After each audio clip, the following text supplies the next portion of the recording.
Hello, I'm Can Evrenol, director of Baskin, Housewife, and Sayara. You're listening to the Art or Trash Cinema podcast.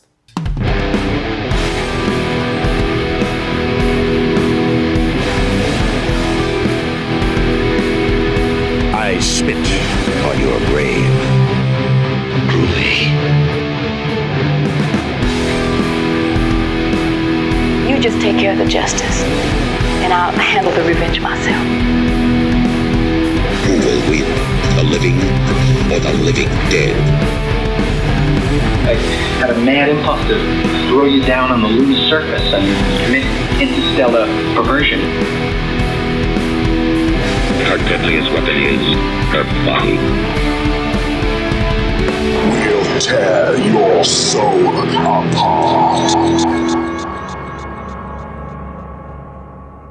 Ladies and gentlemen, welcome to the Art or Trash Cinema podcast. I am your host Flo, and well, as you most definitely hear, this episode is again in English, which can mean one thing and one thing only.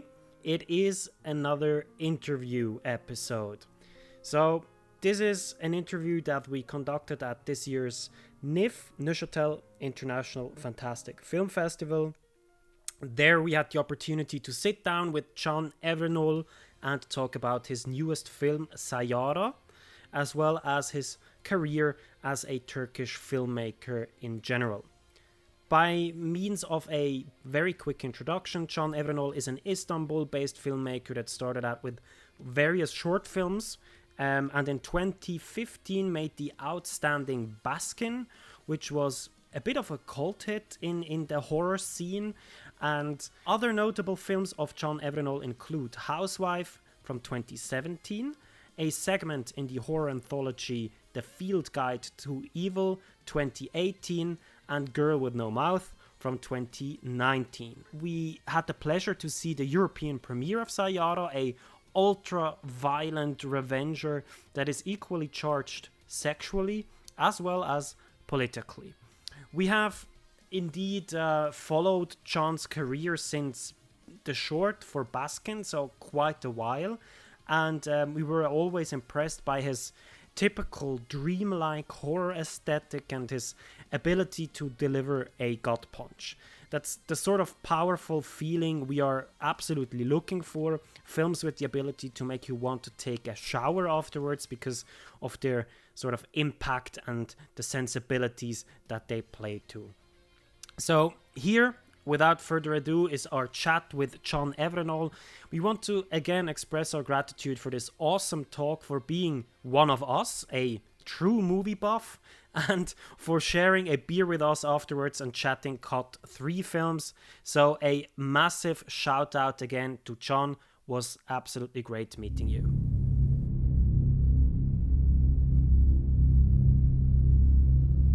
Hi, I'm Joko Anwar, director of Impetigore, Gundala, and Satan Slaves, and you are listening to the Art or Trash Cinema podcast.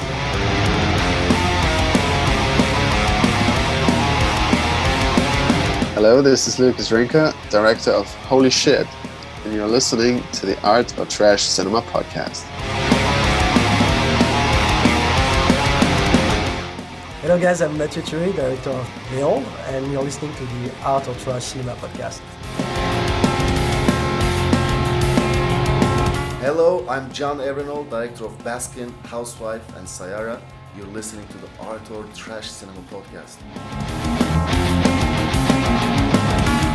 안녕하세요. 영화 악인전, The Gangster, The Cop, and The Devil, 감독 이원태입니다. You are listening to the Art Trash Cinema podcast.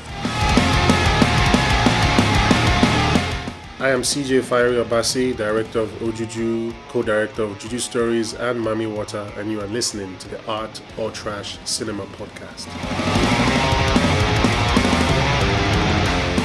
Art or Trash Cinema podcast を聞いている皆さん、I am Takashi Miike です。ジャパニーズディレクターです。お酒も映画も大好きです。Thank you very much. Perfect. He said that I like alcohol and. Amazing. Thank you so much.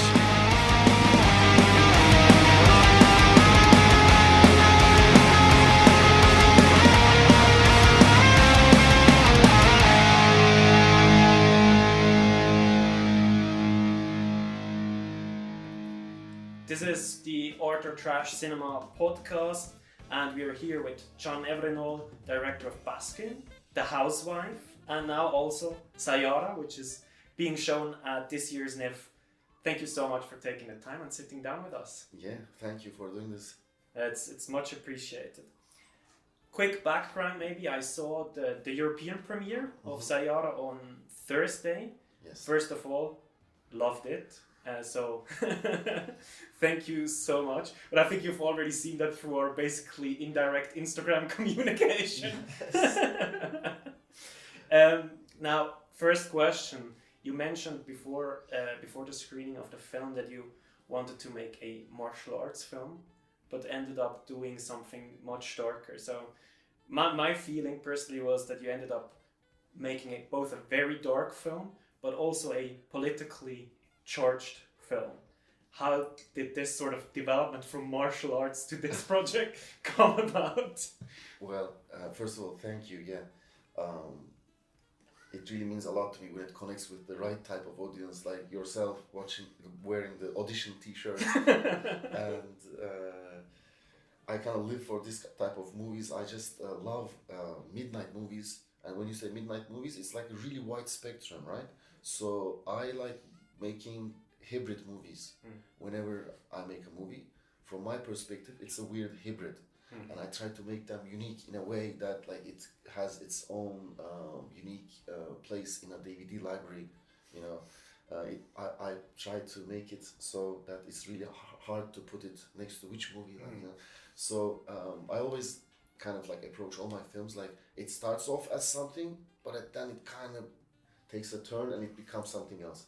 So for me, the first part of the movie was this weird lead way to this crazy tournament style, torture style martial arts at the very end.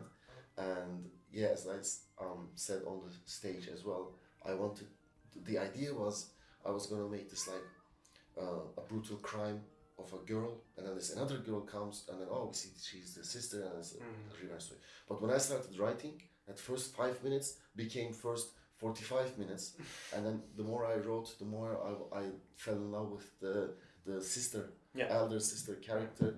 So, I mean, we have so much politically connected crime in Turkey. Not necessarily lots of femicide. But not necessarily even things that there's so much, all kinds of corruption and crime, like little crimes, like individual violence. But when it's politically connected, it gets under the carpet. And so I wanted this to be a bit of a crime movie. And we definitely can see that. What I also wanted to ask you, mentioning the maybe situation in Turkey. For me, the finale felt extremely intense in terms of the anger of the protagonist, but more also in general, that the anger was almost coming off of the screen. Is that something that you would like to comment on? Yes, I mean,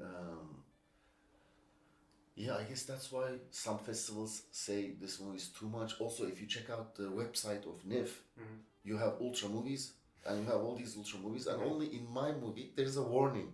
I didn't see that. Yeah, I was like, really? I mean, on one hand, it's a fucking badge of honor for me. I'm like, boom.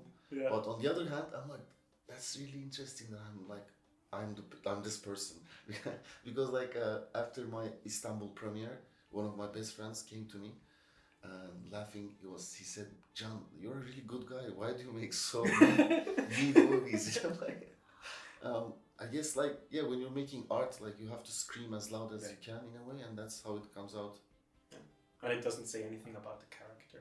I think, in terms of what you create. You mean the lead character? No, about yourself. I mean. Yeah, about myself. I hope it means that I can be open. Yeah. And I can just like take it to the max. Yeah. Be honest. And I like staying within the boundaries. Right. But within the boundaries, trying to be as extreme as I can. If it's art, if it's art, if it's sports, then you run to the last minute, you know, like until your legs give out, or you know, yeah. Cool. We as horror film fans, we obviously love and seek out movies with a certain kind of impact. You know, films that make you feel bad, that you walk out of with a bad feeling in your stomach. I'm sure you know exactly what I'm talking about, and. We followed your work since the short of Baskin. All right. And honestly, we feel that you are a bit of an expert at this, creating this sort of feeling. And also with Sayara, exactly the same. So first, maybe, what's your secret? And second, how do you think can horror filmmakers today make people still feel like this? Yeah, I mean, it's getting less... I think it's getting smaller and more niche, right? I mean, films, art and films in general today is a bit more cautious in this day and age with the technology, with the social media, where we're evolving. Art is not maybe as free. Well, I mean, art is free, everything is free, but people are more hesitant, I think. You know, everybody gets offended with everything. And I think also with the technology, you know, when I was a kid, I didn't see this much gore. I didn't see this much real life atrocities. Yeah. But when you go to Twitter today, you see lots of people getting killed. You see like so much graphic violence. Maybe that's why artists don't do that mean and angry horror films, because because the consumer doesn't need that catharsis anymore, because the consumer can have that catharsis with I think industry-wise, this is a reason why I think horror films are not as mean as they used to be. But I think the way I discovered horror films, the way I became a horror fan, was through arthouse movies.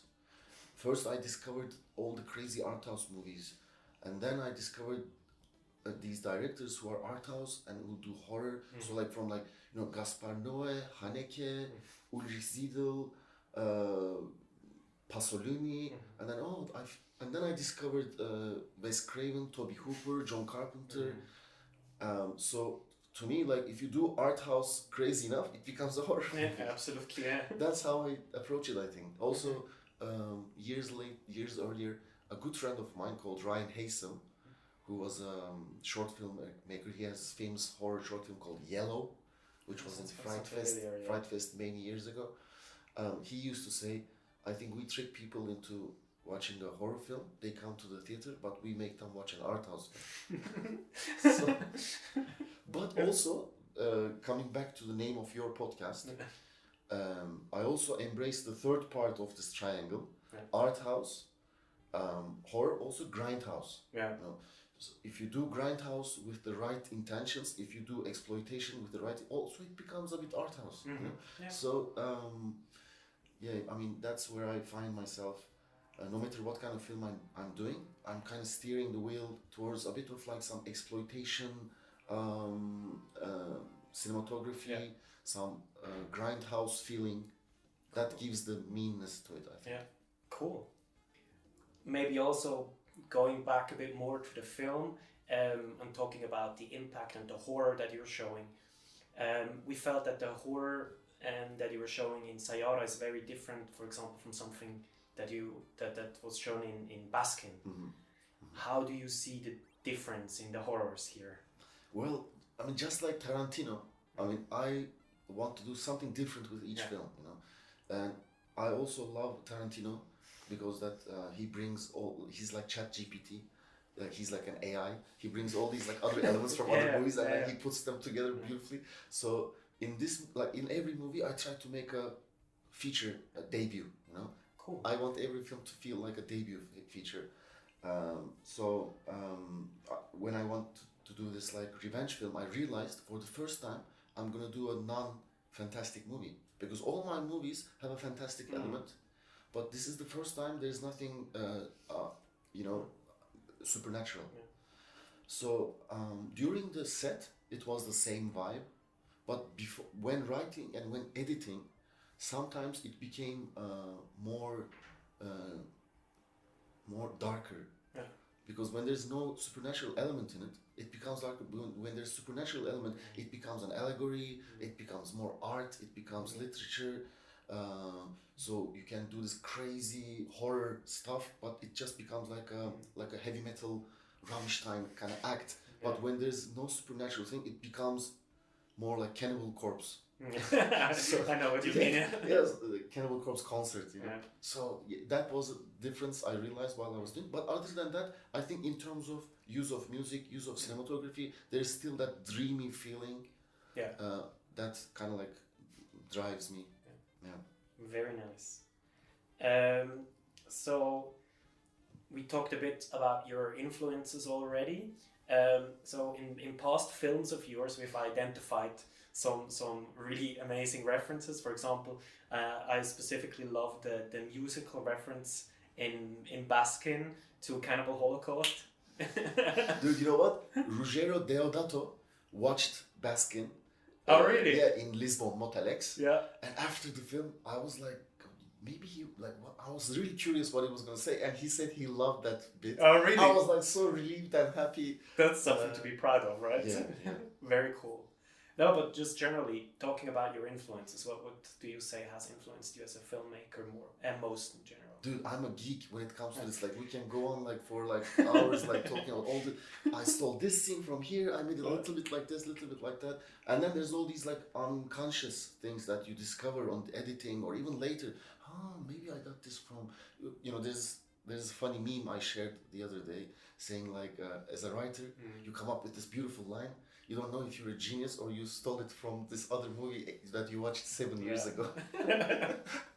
So. It's also unconscious, right? Yeah. It's a bit of both, I think. Yeah. So with Sayara, I think my main start was the raid. Yeah. The Indonesian raid. Yeah. And not Indonesian raid is super, how do you say? Bombastic? It's bombastic and it's like exaggerated. It's very exaggerated. Over the top. Over the top. So my movie is like much how you say, little compared to that. But you know, the beginning of the raid was my main influence. Yeah. The very beginning. The scary part. Even before that, the first opening minute, the first 30 seconds, he wakes up. There's the watch. It's fucking 4 a.m. or something, and then like he prays. Yeah. He's a Muslim guy. I'm like, oh my god. And then like he's doing push-ups, and then he kisses his baby, and then he puts on his SWAT suit, and he's going to a fucking mission. And it's really dark in the morning. I'm like, whoa, this is scary. Because when somebody's like praying 5 times a day, he's that focused, doing nothing else, no distractions in life, and he or she's doing super martial arts, then that person is something to be afraid of, you know. Do you know Khabib Nurmagomedov, the famous UFC guy? Ah, yeah. Yeah. Also, like my biggest passion in life after cinema is martial arts. Okay. And I'm a big follower of UFC for many years, for 20 years.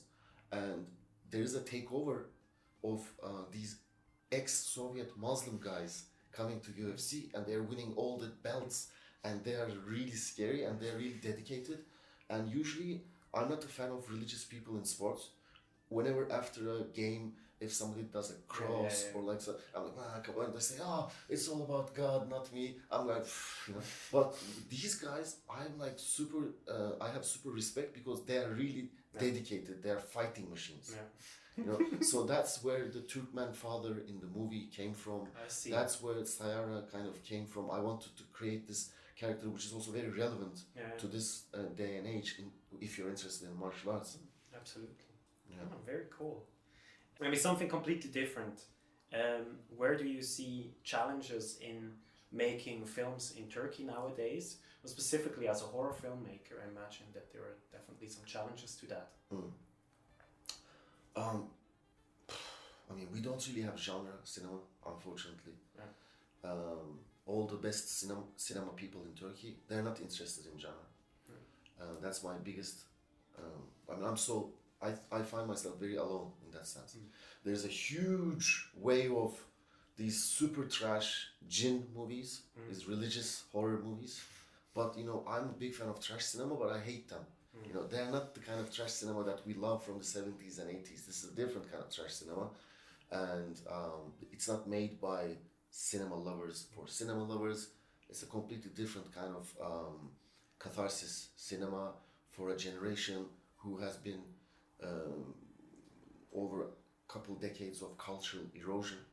They don't know anything better, so they want this. I really hate that culture. Yeah. But other than that, the real cinema people in Turkey, yeah, they are very Dostoevsky and Antonioni and French cinema, Russian literature oriented, and so I find myself somewhere in between, like, because the art house people also do not necessarily appreciate the grindhouse elements in my film. Yeah. So I connect with less people, let's say. Yeah. But I do have a following who watch my films through piracy, mostly, in Turkey. But actually, my following in that sense is kind of bigger outside Turkey in an interesting way. Also, like, all the main cinema people are kind of like self-censored. They're self-censoring themselves.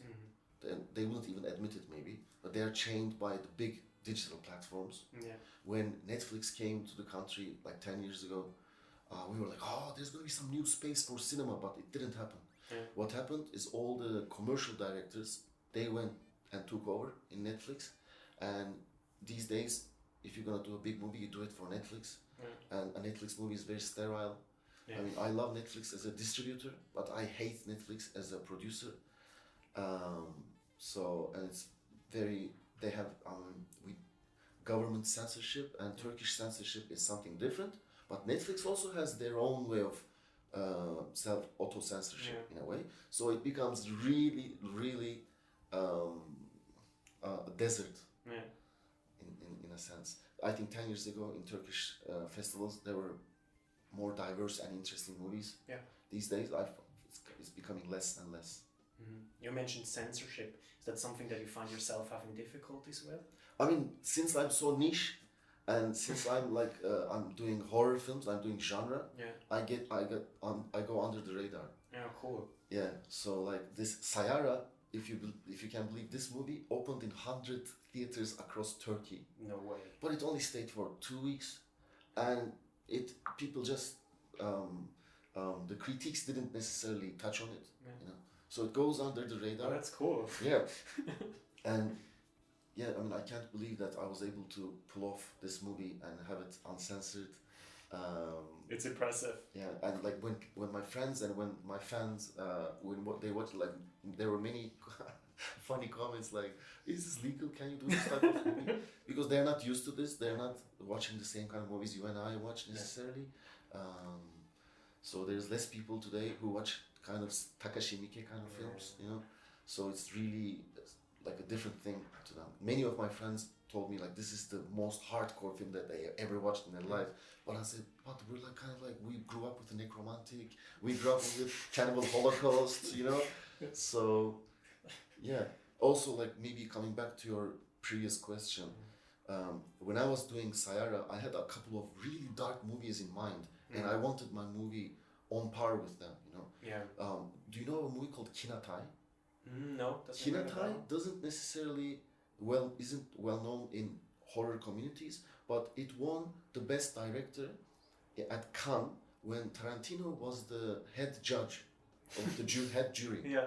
So it's by this director called Brilliant Mendoza. And it's very, very dark. Just some cops take a prostitute one night and they do this terrible crime, and it's not even a sadistic movie. It's just ignorance. Yeah. It's just pessimistic about human nature, and I was like both cinematographically and feeling wise, I was like taking some pages out of that, and also Snowtown, the Australian movie. My DOP and we watched lots of Snowtown, and I love the gaze. Where you watch a scene from a corridor, where you watch from some other doors, and you feel like you're kind of like being voyeuristic, which makes the scene much more impactful. And you don't necessarily show lots of plastic makeup, but with sound you're even more disturbing. And also, if you maybe noticed the knifing scene in the car, it was straight from I Saw the Devil. Amazing film also. Cool.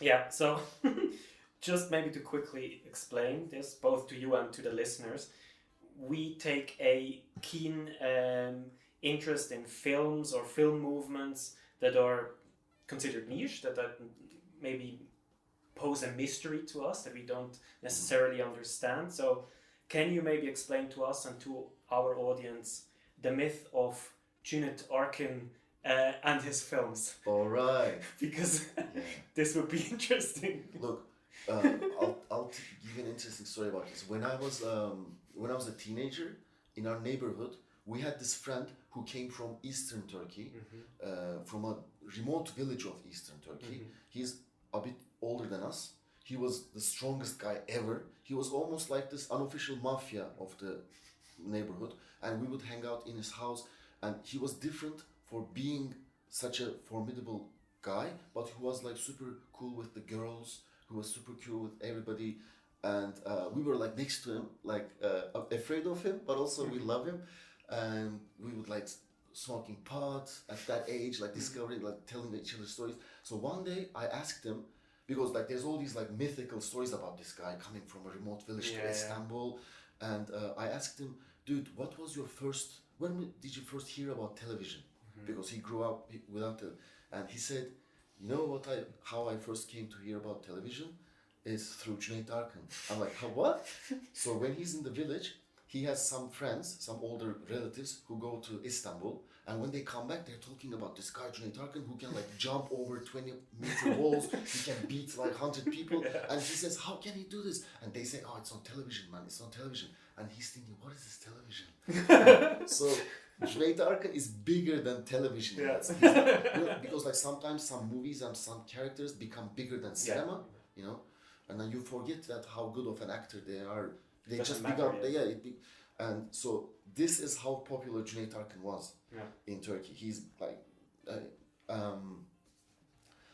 but also in a way, he's a pirate, because in Turkish everything is piracy, especially in those days. The soundtracks are stolen, the scripts are stolen. You don't pay nothing to the set people. God knows who takes charge of the distribution. So everything is piracy, and it's not only cinema, all walks of life. So a guy like Cüneyt Arkın has to cheat his way through. Like in show business, in everywhere in the world, you cheat your way through. Like it's a part of show business and your aura and charisma. But like he tells stories that like he tells crazy stories. I'm like, does he believe these stories that he tells? There's this famous interview that he says his hand was cut off when he like broke into a mirror when he like ran into a mirror with a horse, and then he looks up at the glass and his hand was at the glass. I'm like, first of all, how is your hand stuck in the glass above? And then he says like they took it out, like they stitched it back. And then he goes like this, and I'm like, come on, I didn't even see in those years they attached it back, the hand. I mean, so maybe he's like he's used to super exaggerating everything. So he's like a Bollywood character. But in Turkey, everybody has respect for Cüneyt Arkın. He's a legend, right? Yeah, he's a legend. Like he's one of those few characters that you don't find anybody talking bad about him. But obviously, as time passes, less people talk about him. Now, I'm not sure if the new generation know him as much as, but back in the day, he was, he still is a legend of Turkish cinema. So again, it's for us, of course, very interesting to know about Turkish cinema, specifically Turkish exploitation or horror cinema. If you would to a more, let's say, Swiss or German-speaking audience recommend 3 Turkish horror or 3 Turkish exploitation films from the back in the day, whatever comes to mind, which ones would it be? Can also just be 3 Turkish films if you prefer. Actually, there's this one arthouse film that came out in the same year as Baskin, and there are some similarities which I love. It's called Sarmaşık. I don't know the English name. We'll find out. Yeah, it's like 2015, comes out from Turkey. Tolga Karaçelik is the director, and it takes place 5 guys, they're abandoned in a ship, and it's a pretty cool movie. It's not really horror, but like I would consider that close to my films. Yeah. And also an exploitation film. I mean, there are many other Turkish films I love that are not horror. Yeah, it's fine to recommend any of those. They're all like Turkish, like Somersault in the Coffin. Tabutta Röveşata. Sounds cool. Yeah, it's an interesting movie, and I mean, I love Fatih Akin's movies, but they're German films. Yeah. But I kind of consider Head On, Gegen die Wand, I consider it like a 50% Turkish movie. It's a cool film. Yeah, I think it's like a really cool introduction to Istanbul. And also from back in the day, like an exploitation movie, let's say Death Warrior with Cüneyt Arkın. Nice. And if you come to the end of Death Warrior, then you're a true trash cinema fan. But I watched that movie maybe 3-4 times. I even did English subtitles for some of his crazy movies. Oh, really? Yeah. Because there was a film club in London called Duke Mitchell Film Club. Yeah. Which is still going, I think. I love that film club. And my friends were running it. And we screened Cüneyt Arkın movies. And my friend Evri Mersoy and we did the subtitles for it. Well, that's cool. And it was really, at some point I was going mad. What am I translating? It doesn't really make sense, but I tried to put the grit and heart into the translation. Yeah. That's cool. So, what we normally do in the podcast, it's also something like as part of our fixed format. And when we do the comparisons, between the art house and the horror movies, we give drinking recommendations for each film. So if you would give a drinking recommendation to Sayara, what would it be? Well, with any Turkish movie, I would first say Rakı. And I think Rakı would make a nice... but like Sayara is kind of like... it's not a supernatural movie. But I think I try to make it like it starts like a normal movie, and by the end it becomes like a high fever dreams, like a nightmare that you're really sweaty and trying to wake up from. Yeah. So in that sense, maybe also whiskey shots would be super cool, or a rakı table. Yeah. Rakı table. Rakı table because rakı comes with the mezes, the hors d'oeuvres. Nice. The sea, or if you ever come to Istanbul, we have to go to a rakı table. Let's do that. Yes. I've been in Istanbul, but I've never done that. But yeah, I mean, like foreigners who are for the first time experiencing rakı, they usually end up like crashing into a wall. But if you grew up in the culture, it's like ouzo from Russia, or like a Greek ouzo and Russian, like so. There's arak in Arabia. Yeah, I know it's that type of. It's really difficult to enjoy it first time you're drinking. There's a way of drinking a rakı, and if you don't follow it, it's kind of considered like childish. Oh, really? You don't drink rakı that way, man. If you there's always that. So I probably fucked up. Yeah, you don't eat a lot. You eat only little mezes, and then you take one sip, and then you chat, and then you eat, and then you take another sip. You don't like rush it, and there's ways of like having the right ratio with the water and everything. Oh, nice. It's like a science. Yeah. There are books about it. Oh, really? Yes. That's cool. Yeah, so rakı for Sayara. Yeah. Very nice. Perfect. No, honestly, thanks so much for taking the time. Thank you. Thank you for the awesome questions, man. Yeah? Pleasure. Pleasure meeting you as well.